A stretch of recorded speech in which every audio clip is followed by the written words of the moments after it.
You go to sleep on the 31st of December 2020 and wake up the next day, but when you check your phone, it says January 1st 2020. After the first couple of days you realize it's just like Groundhog Day. What do you do with the information you have about 2020?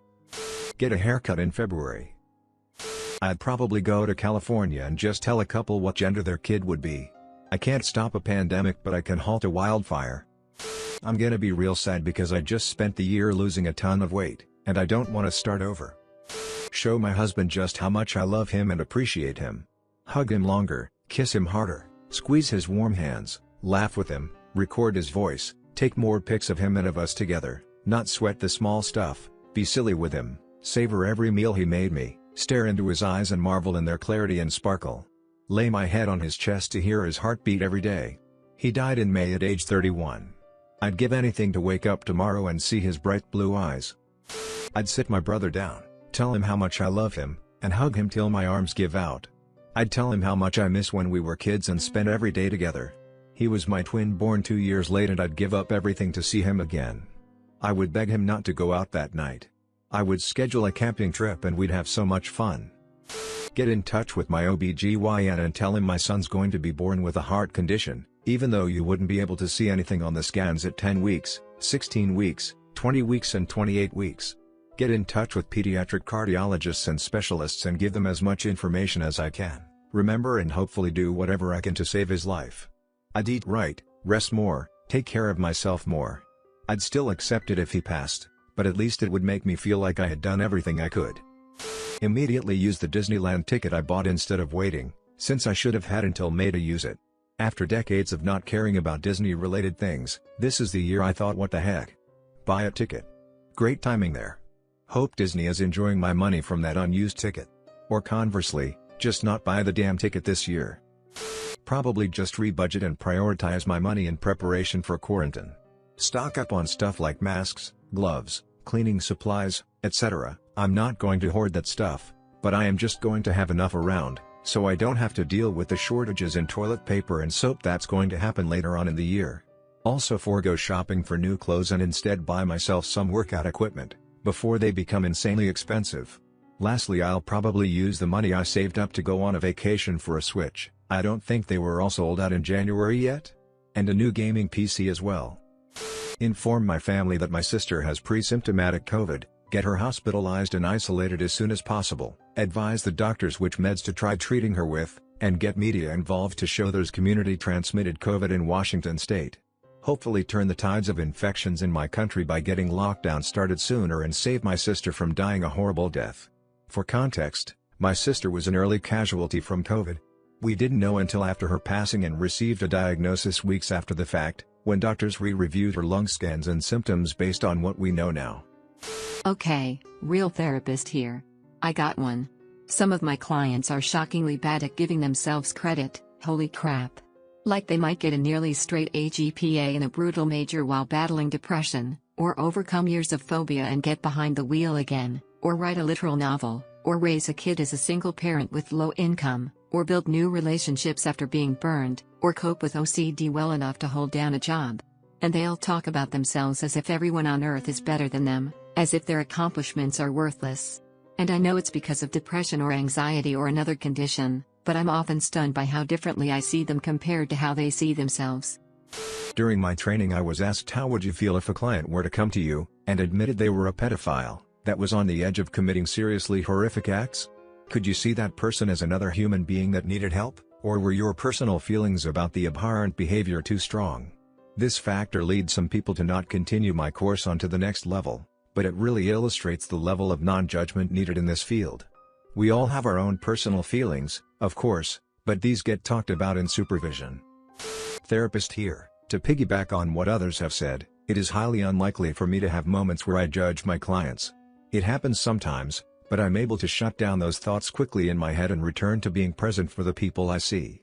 People are so incredibly complex that my judgment wouldn't have any meaning anyway, and it doesn't have a place in our work together. I will admit though, something that does get me feeling a little salty is, when I have a client's parent that attempts to sabotage the therapeutic relationship I have with their child, or pulling them out of therapy entirely when some of the things we talk about challenges some potentially unhealthy family dynamics. I don't feel anger toward the parents, Mostly I feel bad for the kid. I'm a licensed psychologist and I'll tell you I've never judged my patients. The world is so full of judgment, and it's my job to objectively look at someone who's suffering and offer them empathy and a path towards healing. The one thing I've judged is the situations that people survive and continue to live their lives. I've worked with torture survivors, survivors of genocide and famine.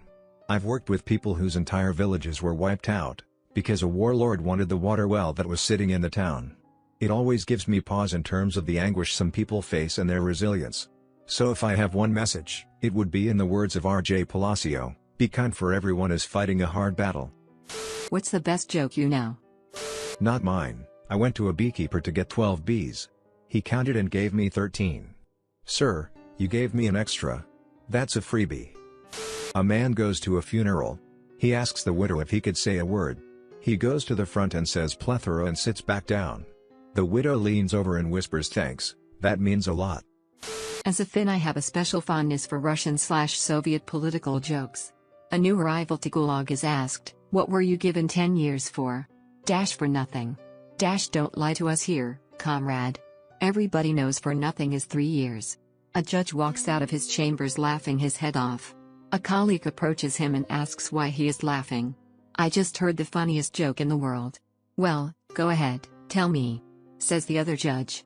I can't, I just gave someone 10 years for it. 3 men went to hell, and they stood before the devil. The devil asked the first man, what did you do for a living? The man answered, I was a lumberjack. The devil said then we will chop your penis off. He turned to the second man, asking the same question he asked the first. I was a fireman, said the second man. Then we will burn your penis off, said the devil. He turned to the third man, asking the same question he asked the other two. The third man thought about it, and finally answered the devil, I was a lollipop salesman. A boss had 2 employees, Alice and Jack. He only needed one. But they were hired at the same time and were both equally good at their job. He couldn't decide which to get rid of. He was sitting at a bar thinking about the situation. Alice walks in and sits beside him and asks, you seem down, what's wrong? The boss said I need to either lay you or jack off. Alice says, well, please jack off, I'm tired. A man sat down at a bar and told the bartender, I bet you $300 that I can piss into the cup all the way over there on the other side of the bar and not miss a single drop. The bartender said, there is no way you can do that. Sure, I'll bet you $300. The man then begins to undo his pants and begins pissing. He starts pissing all over the bar, spraying on the bottles and the bartender, not making a single drop in the cup. The bartender starts smiling and laughing and says, that's it, you owe me $300. The man then gets up and walks over to the pool table and starts laughing and shaking hands with the men standing there. He walks back to bar, sits down and starts laughing at the bartender and hands him the money. The bartender asks, why are you laughing? You just lost the bet. The man said, I'm laughing because I bet those guys over there $1,000, that I could piss all over you and your bar and you would still be laughing when I was done. A penguin is on a long-deserved vacation from the zoo. He decides to take a road trip out west, where his car breaks down. Luckily, it's right in front of a mechanic in town. He drops the car off and tells the mechanic he's going to get some lunch. It's a really hot day, so after eating he stops by the ice cream shop for a little treat. Walking back to his car, the mechanic tells the penguin it looks like you blew a seal. The penguin laughs. Oh, no, he said, as he wiped his mouth, it's just ice cream. One day 3 people were stuck on an island with cannibals. The cannibal said, if you do what we say, we won't kill you. So the 3 people followed the orders the cannibals. So the cannibal said, go into the forest and pick 10 fruits of the first fruit you see. So the first person came back out of the forest with 10 apples. The cannibal said, put the apples up your ass without making a facial expression.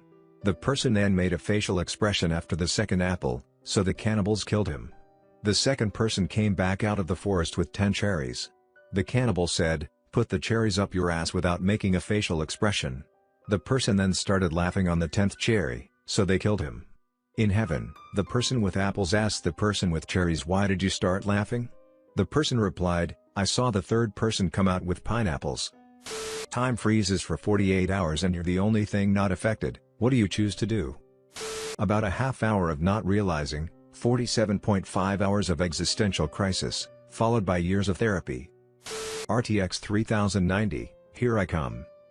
Tie people's shoelaces together. Pick up all of the dog crap in my neighbor's yard and put it in her living room. And steal the Declaration of Independence, then hide it in Nick Cage's house. Walk around naked with no shame. Do a helicopter every now and then. Find a nice beauty spot, drink some beers, whilst having some music on. A basic way to spend my 48 hours, but a peaceful one. I'd steal a bicycle, because I don't own one, and ride around enjoying the quiet and stillness. Maybe an electric bicycle, because I'm old and fat, and in reality I'd probably last 10 minutes on a regular bike. Have some fun. Change things ever so slightly, like switching people's clothes, turning them around, turning cars around, put a dog leash on random people's hands. One time one phrase is so many minds are going to be blown. I'd go shopping. I would hit all the big corporate stores and just steal everything of use. I'd finish my Christmas shopping. I'd steal a fridge and a few freezers and stock my garage with food for a year. I'd steal items that are going to be rare faves this Christmas and then resell them on eBay once time unfroze. I would hit the dispensaries and steal all of the weed. I'd take cash from all corporate stores. I would be set up for a long time. I might also make it look like my best friend's abusive ex had peed himself by peeing on him. Move everyone slightly off the ground, not enough to get hurt, but enough to realize you're falling, making sure everyone is in the exact same position except one person hanging off of something very visible, so everyone gets a weird falling feeling except that guy, who really can't explain why he's in a harness hanging of 2 light posts. You are offered $10 million if you can name a food that nobody in human history has ever used in a sexual way. What is your answer? Carl, Greenland shark meat is poisonous when fresh, so in Iceland, they behead the shark and then bury it in a sandpit covered by rocks to get rid of the poison. The shark then ferments for 6 to 12 weeks before being dug up, cut into strips and hung out to dry for up to 5 months in a barn. The specific banana in my hand has never been used in a sexual way. So I'll take my money then shove it up my ass. Surströmming. I defy anyone to get hard or wet around that. Smells so bad people only have to open a can and they vomit. It's a very vaguely worded question, so I'm going to choose the loophole answer and say the leftover lasagna in my freezer. You ever heard the joke where 3 guys get captured by jungle people? All 3 are asked to bring 1 fruit from the jungle, and when all come back with a fruit, the jungle people ask them to shove that fruit up their asses to earn their freedom. One of the 3 guys had brought a freaking watermelon. My point is, watermelon is not a right answer. Something as new as possible that nobody had a chance to use in this way yet. My bet would be on potatoes grown in not terrestrial soil. I guess nobody has done it yet. When you're at your fave local Mexican spot, and you watch as the staff bring fajitas out of the back on the sizzling wood plate with the pan you can touch for 30 minutes, unless you want to become fused to it in a quasi-nuclear bond. That has assuredly never been used in a sexy way. To me the answer is obvious: lab meat.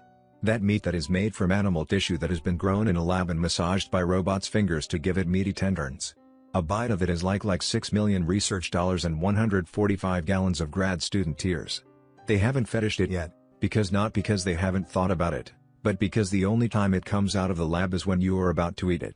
And you wouldn't want to waste your one single bite or torch your career by shoving it up your ass in front of your boss, all your coworkers, and the 3 press people there to witness the event. Hell, you wouldn't even have the audacity to put A1 steak sauce on that. The finger robots, though? Yeah. You know those have been messed with.